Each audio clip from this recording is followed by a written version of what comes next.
नमस्कार मित्रांनो, मंथन चॅनलमध्ये आपलं स्वागत आहे.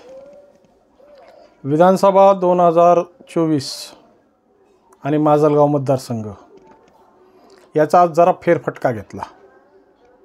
आज प्रत्यक्ष मतदारांशी चर्चा करून सर्वसामान्य लोकांचे प्रश्न काय आहेत आणि प्रश्नांच्या माध्यमातून सर्वसामान्य माणसाची खरी भूमिका या मतदारसंघाच्या या निवडणुकीमध्ये काय आहे, या मतदारसंघाकडून येणाऱ्या उमेदवाराकडून अपेक्षा काय आहेत, या संदर्भात आज खास आढावा घेण्यासाठी मी धारूर तालुक्यातील काही गावांशी फिरलो. त्यामध्ये व्यवस्थित वेगवेगळ्या पद्धतीच्या लोकांच्या भूमिका ह्या मला पाहावयास मिळाल्या. आज धारूर आणि वडोणी तालुक्याची परिस्थिती अशी आहे की जवळपास 60% ऊसतोड कामगारांचं मायग्रेशन झालेलं आहे, म्हणजे स्थलांतर झालेलं आहे परजिल्ह्यात, परप्रांतात. आता 60% जर जनता बाहेर गेली असेल या दोन्ही तालुक्यातली, तर 40% म्हणजे मतदारामध्ये जी भूमिका ठरणार आहे तीच आता निर्णायक भूमिका आहे. आणि ज्या काही लोकांकडे पैसा आहे ती पैशाच्या जीवावर हे जे गेलेले ऊसतोड आहेत, मजूर आहेत, त्यांना आणून त्यांचं मतदान करून घेतील.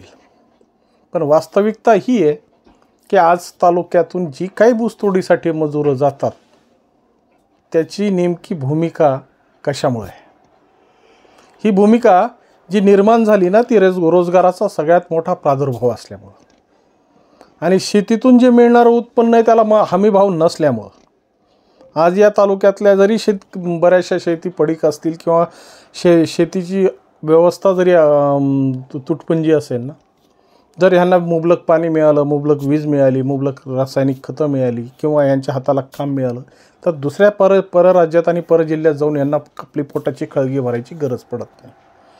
परंतु या विधानसभा निवडणुकीच्या माध्यमातून अनेक अशा गोष्टी समोर येत आहेत की ज्या खऱ्या अर्थानं सामाजिक परिस्थितीला आणि आजपर्यंत स्वातंत्र्यापासून ते आजपर्यंतच्या काळामध्ये नेमकं या मतदारसंघामध्ये झालं काय, अशा अनेक गोष्टीचा आढावा घेण्यासाठी आज खास फेरफटका मारला.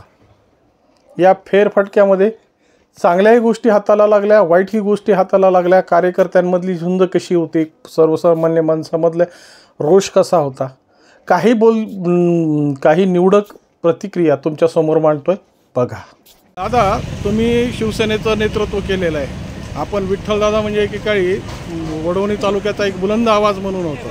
परंतु आजची परिस्थिती बघितल्यानंतर जे काही सामान्य माणसाची परिस्थिती झालेली आहे याबद्दल तुम्हाला काय वाटतं? माजलगाव विधानसभेचे अपक्ष उमेदवार रमेशरावजी आडसकर साहेब यांची परिस्थिती चांगली आहे आणि त्या माणसानं सतत कामं केले तर खूप मोठ्या प्रमाणावरती लोकांच्या सुखदुःखामध्ये सहभागी झालेलं व्यक्तिमत्व आहे. आणि माजलगाव मतदारसंघाचा 35 वर्ष राज्य करणारे विद्यमान आमदार माजलगाव मतदारसंघाने उकळीटा बनवला. काय माजलगाव मतदारसंघामध्ये रस्त्याचं काय हाल आहे? अहो, कमीत कमी महानुसी मेल्यानंतर स्वतःची बेकार अवस्था आहे ना. जर गंगाला राग टाकायला जायचं म्हणजे तर रस्त्याची काय बेकार अवस्था आहे? सगळी रस्त्याची चाळणी झाली आहे. म्हणजे 5 वर्षामध्ये आलेलं बजेट कुठं गेलं, कोणत्या घशामध्ये गेलं, काय केलं? 2023च्या पीक विमा संदर्भामध्ये आम्ही आवाज उठवला, आम्ही तिथं आंदोलन करीत आम्ही तिकडे बघायला गेलो कुठं जिल्हाधिकारी कार्यालयावरती. 2020-23चा विमा देखील याचा आवाज याच्याबद्दल आवाज उठवला नाही. आम्ही काय फक्त मागितलं होतं की शेतकरीने 2023चा विमा आम्हाला त्याच्या याद्या द्या. कुठल्या तालुक्यात तुम्ही किती विमा दिलाय, कुठल्या गावामध्ये कुठल्या शेतकऱ्याला तुम्ही किती विमा दिलाय, त्याच्या आम्हाला संबंधित याद्या द्या. साध्या याद्या देऊ शकल्यात. शेतकऱ्याबद्दल या विमा संदर्भात तुम्ही काय आवाज उठवला? बरं दादा, आडसकर साहेबांनी धारूर तालुक्याच्या संदर्भात जो विरोध केलेला आहे, हे गाव सुद्धा आजही धारूर तालुक्यात नाही, ते केज तालुक्यात आहे. याबद्दल आपल्याला काय वाटतं? नेमकं काय भूमिका असेल धारूर तालुक्याच्या लोकांची? नाही बोला ना. आडसकर विरोधच नाही का? कुठे केला विरोध? नाही केला. त्यांचं गाव धारूरपासून 14 किलोमीटर अंतरावरच आहे, तरी ते बॉर्डरवर गाव आहे त्यांचं, आहे ना. बॉर्डरवरच गाव आहे, धारूर तालुक्याच्या बॉर्डरवरच गाव आहे त्यांचं, आहे ना. हो, 14 किलोमीटरच आहे. त्यांना केज तालुका हा 29 किलोमीटर पडतो. तरी त्या संदर्भातून जी काही भूमिका आहे त्याबद्दल तुम्हाला काय वाटतं की अशा नेत्यांनी विकास होईल का? असं काही सांगता येणार नाही. पण मला वाटतं तो विरोध त्याने केलेला नाही. ते कुठे मग कुणी केला विरोध? नेमका कुणी केला? म्हणजे नेमकं गाव मग धारूर तालुक्यापासून वंचित करायला 14 किलोमीटर पर्यंत गाव होतं अडस, आणि इकडं केज 29 किलोमीटर होतं. काय वाटतं? स्थानिक लोकप्रतिनिधीला विरोध केला सध्याच्या. आडस घेण्यासाठी इकडं हां धारूरमध्ये ते नाही विरोध केला. त्याला माहिती वजनदार माणूस आडस घ्यायचं, वजनदार माणूस आहे तिथं, ते आल्यानंतर आपली अडचण होईल म्हणून त्यांनी विरोध केला स्थानिक लोकप्रतिनिधीनं. कोणत्या स्थानिक लोकांनी? आता सध्याचे जे स्थानिक लोकप्रतिनिधी आमदार जे आहेत त्यांनी विरोध केला. कारण त्यांना माहिती आहे उद्या नाही, पण हा विषय तर या प्रकाश ओळंके माजलगाव मतदारसंघामध्ये विलीन होण्याच्या अगोदरचा विषय. ज्यावेळेस हा चौसाळा मतदारसंघ होता तेव्हा धारूर तालुक्याची निर्मिती झालेली आहे आणि त्या धारूर तालुक्याचा आणि या माजलगाव मतदारसंघाचा काही संदर्भ नव्हता. परंतु आज जी परिस्थिती एकूण धारूर तालुक्याच्या संदर्भातून किंवा माजलगाव मतदारसंघातून जे आडसकर आज निवडणूक लढवत आहेत त्या आडसकरांचा जी भूमिका बघितली तर धारूर तालुक्यात त्यांनी त्यांचं गावसुद्धा विलीन करून घेतलं नाही. त्याला मग मतदार कशा पद्धतीने झुकतील असं तुम्हाला वाटतं? नाही, त्यावेळेस ते सत्तेवरती नव्हते, त्यांच्या हातामध्ये त्यावेळेस होतच काय, ते कुठं सत्तेवरती होते? ज्या राज्यकर्ते जे होते ना, जे कोण होते राज्यकर्ते त्यावेळेस, ज्यावेळेस ही तालुका निर्मिती झाली त्यावेळेस साहेब राजे ह्याच्यात सत्तेत नव्हते. सत्तेत त्यांचा काही संबंधही नव्हता. नाही, त्याचा संबंधच काय आला, त्याचा संबंध नाही. एकूण आता तालुक्यातील या पट्ट्यातील 60% जनता ही ऊसतोडीला काम गेलेली आहे. तर ऊसतोडीला गेलेल्या जनतेचं आता मतदान ग्रहित कशा पद्धतीने धरणार?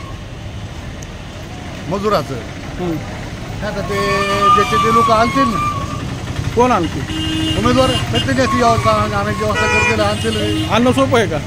आणणं तर खूपच अवघड आहे ना, असं नाही झालेला. पण आणखी काही कारखाने सुरू झाले नाहीत, काही लेबर खूप मोठ्या प्रमाणात लेबर इथं आहे. स्थलांतरित खूप 60% जनता ही या तालुक्यातली कारखाने सुरूच नाहीत ना, अजून कुठे सुरू कारखाने? काही तुरळक प्रमाणात सुरू आहेत कारखाने. पश्चिम महाराष्ट्रात सगळे कारखाने चालू आहेत. नाही, आणखी एवढ्या मोठ्या प्रमाणात कारखाने. बरं, एकूण विकासाच्या भागात तुम्हाला काय वाटतं की आजपर्यंत हा विषय जो वंचित राहिला आहे याबद्दल आता येणाऱ्या आमदारांनी काय करावं? येणाऱ्या आमदारांनी एकच मूलभूत प्रश्न आहे बरं का, सर्वसामान्याचा. सध्या तुम्ही मला एक सांगा, प्रशासन म्हणून किंवा शासन म्हणून आता यांचं काय काम व्हायचं? विद्यमान लोकप्रतिनिधी काय काम व्हायचं? सर्वसामान्य शेतकऱ्याचे काय काम व्हायचं? सर्वसामान्य शेतकरी कुठं नाडल्या जातो, कुठं आडल्या जातो, मूलमुलाचं काम कुठं पडतं? पंचायत समिती, तहसील कार्यालय, पोलीस स्टेशन, इथं लक्ष कुणाचं पाहिजे?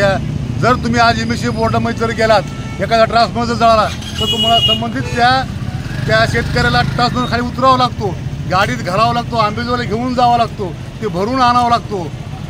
पंचायत समितीमध्ये जरी गेलं तर शेतकऱ्याच्या एखाद्या विहिरीचं अनुदान, त्यांना तिथं काय कर्मचाऱ्याला पैसे द्यावं लागते, अधिकाऱ्याला पैसे द्यावं लागते. प्रत्येक शासकीय कार्यालयामध्ये तुम्ही शेतकरी माझा बांधव गेला तर त्या ठिकाणी पैशाशिवाय कामं होत नाहीत. हे कुणाचं काम आहे? हे लक्ष द्यायचं कुणाचं काम आहे? हे आमदार. मग इथं सर्वसामान्य लूट होईल की नाही? सर्वसामान्य शेतकरी लूट इथं होईल की नाही? हे थांबवायचं कुणाचं काम आहे? 35 वर्षाच्या काळामध्ये तुम्ही का थांबवलं नाही? हे आमचा प्रश्न आहे आमचा. बरं, जरांगे पाटलाकडून जे काही निरोप मिळाला आहे किंवा जे काही वारे वाहत आहेत त्याच्यावर काय भूमिका ठरेल मतदारसंघात? जरांगे पाटलांनी सांगितलं, जरांगे पाटील बोलले की तुम्हाला जो योग्य वाटतो त्या तुम्ही उमेदवार निवडून द्या. महाविकास आघाडी नको आणि किंवा आम्हाला दुसरी ते NDA ही कुठलीच आम्हाला आघाडी नाही, कुठलं राजकारण आमचा काही संबंध नाही. जे तुम्हाला योग्य वाटतंय, ज्या व्यक्ती तुम्हाला त्रास दिलाय, जे तुमचे हाल केले अशा लोकांना पाडा. धन्यवाद दादा. कुठले आपण? सोनीमा. काय नाव? गोरख मुरलीधर नेहरकर. म्हणजे माजलगाव मतदारसंघातले आपण? माजलगाव मतदारसंघातला कर्तव्यदक्ष एक मतदार म्हणून आज या मतदारसंघामध्ये ज्या युवकाच्या हाताला काम नाही आहे, ज्यांनी या मतदारसंघाचं 25 वर्ष प्रतिनिधित्व केलंय, ते आज कुठल्या तोंडानं मत मागायला येते ना आमच्या दारावर? बरं, एक मला सांगा की माजलगाव मतदारसंघातील किती लोक की ऊसतोडीला परराज्यात किंवा परजिल्ह्यात गेलेले? इथला जो सध्याचा प्रतापीस जो आमदार आहे, त्या आमदारानं जर विकासाची कामं आणली असती तर हे लोक ऊस तोडायला जायची पाळी आली नसती यांच्यावर. किती टक्के गेलेत ऊसतोड? आता 60% लोक जिल्ह्यातून बाहेर गेलेत ऊस तोडायला. म्हणजे आता मग निवडणुका कशा पार पडणार? निवडणुका आम्ही ठरवलंय आता, जो आमदार ज्यानं आम्हाला विकासाचा शब्द देईन त्यालाच मतदान करायचं. आज तर बाबरीला पण पंकजाताईचा फोटो लावतोय, माधव निर्मळे पण पंकजाताईचा फोटो लावतोय. मग पंकजाताईचं समर्थन कुणाला? ते त्यांचा मनानं फोटो लावित असते. पंकजाताईचं समर्थन फक्त महादेवताते निर्मळला आहे. कशामुळे? काय कारण काय? एकमेव ज्यावेळेस लोकसभेच्या निवडणुका पार पडल्या त्यावेळेस एकमेव पंकजाताईचं निष्ठेनं काम जर करणारा माणूस असन तो फक्त महादेवताते निर्मळ. बाकी काय सगळ्यांनी गद्दारी केल्या? काय गद्दारी केली म्हणून त्यांना धडा शिकवायची पाळी आम्हाला आता, आणि तो त्यांना धडा आम्ही शिकवणार. बरं, एकूण तालुक्याचं समीकरण पाहता आज आपण ज्या तैलगावला उभा टाकलो आहे त्या तेलगावची भूमिका काय नेमकं, हा माजलगावचा भाग आहे का धारूर तालुक्याचा भाग आहे? हा तेलगाव जो आहे तो माजलगावच्या सेंटरवर बी येतो, धारूरच्या बी सेंटरवर येतो. ह्या तेलगावचं समीकरण पाहता तुम्हाला आज पण सांगतो, उद्या पण सांगतो की धारूरच्या पट्ट्यापेक्षा माजलगावच्या पट्ट्यामध्ये माधवतात्या निर्मळला लीड 100% मिळणार म्हणलं की मिळणार. धन्यवाद. ज्या पद्धतीने या प्रतिक्रिया तुम्हाला आता सगळ्यांना प्रश्न पडणारे असतील की खऱ्या अर्थानं सगळ्याच उमेदवारांच्या संदर्भातली उकल या प्रतिक्रियेच्या माध्यमातून आपल्याला पाहावयास मिळाली. नेमक्या कुणाचे प्लस पॉईंट आहेत, कुणाचे मायनस पॉईंट आहेत. आणि खऱ्या अर्थानं धारूर तालुका हा असा दुर्भाग्य म्हणजे या नशिबाने फुटका तालुका आहे ना की याचा नेहमीच वापर करण्यात आला. आजपर्यंत या तालुक्याचा विकास म्हणून कोणत्याही आमदाराच्या दृष्टिक्षेपात या तालुक्याच्याबद्दल जयदत्तांना सोडले तर बाकीच्या कोणत्याही आमदाराने या संदर्भातली पॉझिटिव्ह भूमिका कधी घेतलीच नाही. खऱ्या अर्थानं या सामाजिक परिस्थितीमध्ये ज्या काही गोष्टी घडल्या ना त्याचा आता धारूरकरांनी किंवा धारूर तालुक्यातल्या लोकांनी गांभीर्याने विचार केला पाहिजे की खऱ्या अर्थानं काय आपल्याला मिळालं.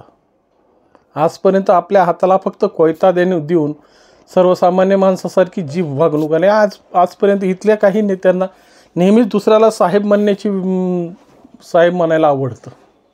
आपल्यातला साहेब निर्माण झाला की ह्यांची पोटदुखी तयार होते. ही पोटदुखी खऱ्या अर्थानं या तालुक्याचा विकास खुंटणारी पोटदुखी. जेव्हा जर आपल्यातला माणूस जर निवडून गेला तर प्रश्न हे आपल्या पद्धतीनं मांडता येतील, परंतु तसं नाही. जर आपलं वेटेज वाढवायचं असेल तर बाहेरचा उमेदवार, आणि आजपर्यंत धारूरचं राजकारण यावरच चाललं आहे. केस तालुका निर्मिती होण्याच्या अगोदर धारूर तालुका निर्मिती होणार होती, पण धारूरच्या या भूमिकेला ज्या पद्धतीच्या या जनप्रतिनिधींनी भूमिका घेतल्या आणि केस तालुक्याला प्राधान्य दिलं, केजला शहराला प्राधान्य दिलं आणि आपोआप सगळे वर्तुळं हे केजच्या आजूबाजूला फिरू लागले. पण 1992ला जेव्हा जयदत्तांना क्षीरसागर आमदार असताना या तालुक्याची निर्मिती झाली आणि या तालुक्यांमध्ये एकूण 62 गावांची समावेश करून हा तालुका निर्माण करण्यात आला होता. पण त्यावेळेस म्हणतात ना की ते हळूहळू ज्या पद्धतीनं की जर एखाद्या गावाबद्दल रोषच मनात असेल ना तर तो या गावाचा विकास होऊ देत नाही. त्या पद्धतीने या गाव नेहमीच या गोष्टी, कारण की एकेकाळी ज्यावेळेस शासनाच्या काही सुखसुविधा नव्हत्या किंवा औद्योगिक मंत्रालय एवढ्या बळकट नव्हतं तरी इथं 5-5 ऑइल मिल चालायच्या. इथल्या सोन्याच्या बाजारपेठा फुललेल्या होत्या. इथला खवा हा प्रत्येक जिल्ह्यापर्यंत पोहोचायचा. इथल्या सीताफळाची गोडी ही प्रत्येकाला चाखायला मिळायची. पण जशा पद्धतीनं या तालुक्याकडं जर पाठ फिरवली आणि पाठ फिरवल्यानंतर आज जी भकासता या तालुक्यांमध्ये पाहायला मिळते ना, खऱ्या अर्थानं तीच आज शोकांकित आहे की भारत स्वतंत्र झाला असेल, 1948ला मराठवाड्याला स्वतंत्र मिळालं असेल, तर ही आमची दैना अजूनही फिटलेली नाही. त्यामुळं आज ज्या पद्धतीच्या विठ्ठलदादा लगड किंवा नेहरकरांनी ज्या प्रतिक्रिया दिल्या ना त्या प्रतिक्रिया खऱ्या बोलक्या प्रतिक्रिया आहेत. आणि या प्रतिक्रियेच्या माध्यमातून तरी आता जनसामान्यांनी जागावं, आपला विचार करून सामाजिक परिस्थितीमध्ये आपल्या तालुक्याच्या पदरात काय पाडता येतं, वडवणीचा कसा विकास करता येतो. कारण की बाहेरच्या लोकांना काही घेणं देणं नाही. आजपर्यंत तुम्हाला तुमच्यातच लढवून तुमच्या परिस्थितीला नेहमी हातबल करणारे हे लोक आजही तुम्हाला त्याच पायंड्यावर नेणार आहेत. आणि विशेष करून जर सर्वसामान्य लोकांचा जर विचार करून जर या गोष्टी घडल्या असतील ना तर या तालुक्यातल्या 60% जनतेला कधीच आपल्या हातात कोयता घ्यायची वेळ आली नसती. त्यामुळं खऱ्या अर्थानं आता विचार करण्याची वेळ आपल्यावर आहे. आपण कशा पद्धतीनं या गोष्टीकडे पाहतो, सकारात्मक पाहतो की नकारात्मक पाहतो. मराठीत म्हण आहे, नवरा मेला तरी चालतो पण सबत रणकी झाली पाहिजे. त्या पद्धतीच्या भावना ठेवू नका. आणि ज्या काही परिस्थिती जर चा आढावा घेऊन सर्वसामान्य माणसाला कशा पद्धतीने न्याय देता येईल, आपण आपल्या पद्धतीचा विकास आपण कसा घडवता येईल, आपले खरे प्रश्न हे विधानसभेत पोहोचले पाहिजेत, वरच्या नेत्यांच्या कानापर्यंत गेले पाहिजेत. आजही प्रत्येक गोष्टीमध्ये बीड जिल्हा आणि धारूर तालुका ही नेहमी वगळलं जातं. सगळ्या सर्वेमध्ये जर विचार केला फक्त यांचा वापर शक्तिपीठं म्हणून वापरलं गेलेलं आहे, अतिरेक निर्माण करण्यासाठी वापरला आहे. परंतु वास्तविकता विकासाच्या बाबतीत ह्या जिल्हा म्हणून बीडची आणि तालुका म्हणून धारूरची काय अवस्था आहे ही थोडीशी मीमांसा करण्याची गरज आहे. जागरूक मतदार या गोष्टीतून मीमांसा करतील आणि निश्चितपणे आपल्या पद्धतीने जी काही भूमिका घेता येईल त्या भूमिकेला सार्थ ठरतील. नमस्कार.